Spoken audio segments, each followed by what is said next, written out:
Senator Kirk, let me just start out by asking you this. Obviously, CMA-CGM says they're doing, completely compliant with all international laws.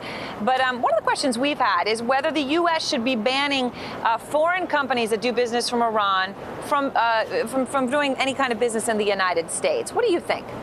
I think we should. Sanctions can only work if they're enforced. We passed Iran sanctions in 1996 and then a new round last year.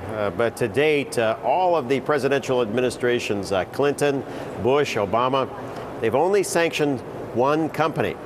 Now, that's why I've gone to Secretary of State Clinton to ask for an upgrade of our sanctions enforcement policy, and we have a classified briefing this Friday on what more the United States can do.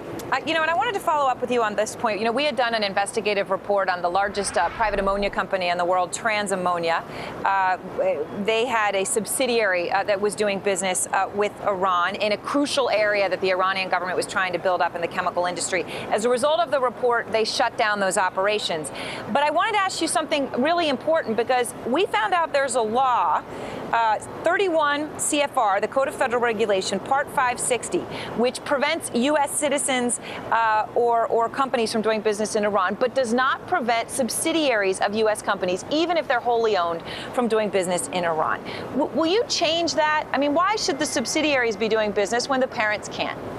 That's a loophole that needs to be changed. Iran represents a tremendous danger to the United States. New information shows that their nuclear program may be accelerating. Think of how inflamed the Middle East is now, and then think about how it would be in 2 or 3 years with Iranian nuclear weapons, a state that sponsors terror.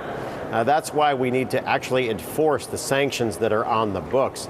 And we should apply it to subsidiaries to make sure that when the United States says don't trade with that company or that country, that all parts of the corporate structure are adhering to that policy.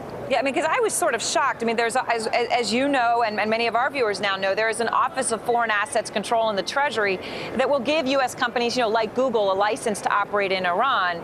So you'd think you have to have that license to operate, but this company didn't have a license at all. They just did it through the sub. So is this sub loophole something that we really can get closed, that you're going to get closed?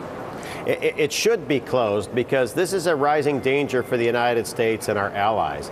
And Iran stands out as the only member of the United Nations whose head of state regularly talks about wiping another member of the United Nations off the planet.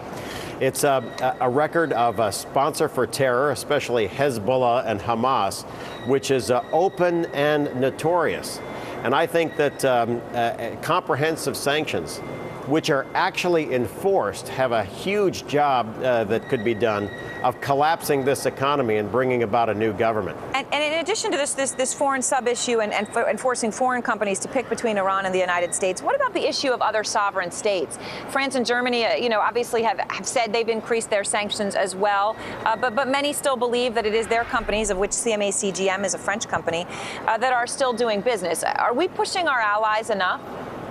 We need to push more, and especially to make them have a choice between doing business in the United States, a tremendous multi-trillion-dollar economy, and doing business in Iran, which for every business portfolio has to be a tiny percentage of overall sales. I think a comprehensive policy that actually imposes what is on current U.S. laws would have a huge impact on Iran, that would help a regime already very unpopular among many of its sectors change policy or hopefully lose power.